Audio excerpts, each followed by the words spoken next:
କାଳବୈଶାଖୀ ନେଲା ଆଉ ଏକ ଜୀବନ। ପର୍ଯ୍ୟଟନ କ୍ଷେତ୍ରରେ ଘଟିଛି ଏକ ହୃଦୟ ବିଦାରକ।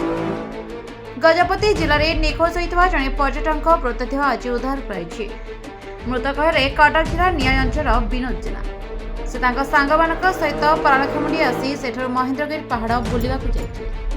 କୁନ୍ତୀ ମନ୍ଦିର, ଯୁଧିଷ୍ଠିର ମନ୍ଦିର ଏବଂ ଅର୍ଜୁନ ଗୁମ୍ଫା ଦର୍ଶନ ପରେ ଭୀମ ମନ୍ଦିର ଅଭିମୁଖେ ଯିବା ସମୟରେ ହଠାତ୍ ପରିବର୍ତ୍ତିତ ହୋଇଥିଲା ପରିସ୍ଥିତି। ତୀବ୍ର ପବନ, ଘଡ଼ଘଡ଼ି ଏବଂ ବର୍ଷାରେ ସୃଷ୍ଟି ହୋଇଥିଲା କାଳବୈଶାଖୀ ପରିସ୍ଥିତି।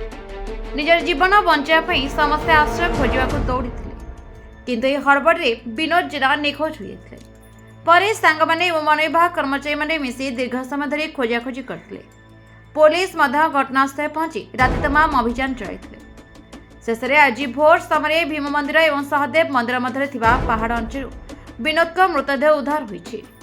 ଘଟଣାସ୍ଥଳରେ ପୋଲିସ ଏବଂ ସାଇଣ୍ଟିଫିକ୍ ଟିମ୍ ତଦନ୍ତ ଜାରି ରଖିଛନ୍ତି। ଶବକୁ ପୋଷ୍ଟମର୍ଟମ ପାଇଁ ପଠାଯାଇଛି। ଏହି ଘଟଣା ପାହାଡ଼ ଅଞ୍ଚଳରେ ହଠାତ୍ ପରିବର୍ତ୍ତିତ ଆବହାଓ୍ୟା କେତେ ଭୟାବହ ହୋଇପାରେ ତାହାକୁ ସୂଚିତ କରୁଥିବା ବେଳେ ଏଥିରୁ ପ୍ରାକୃତିକ ଉପାୟରେ ନିରାପଦ ସୁରକ୍ଷାର ସଚେତନତାକୁ ପ୍ରାଥମିକତାକୁ ଶ୍ରେୟ ଦିଆଯାଇଛି। ଗଜପତି ଗୋସାଇଁରୁ ଦଣ୍ଡାଶିକାରୀଙ୍କ ରିପୋର୍ଟ, ନାରଦ ନ୍ୟୁଜ୍ ଓଡ଼ିଶା।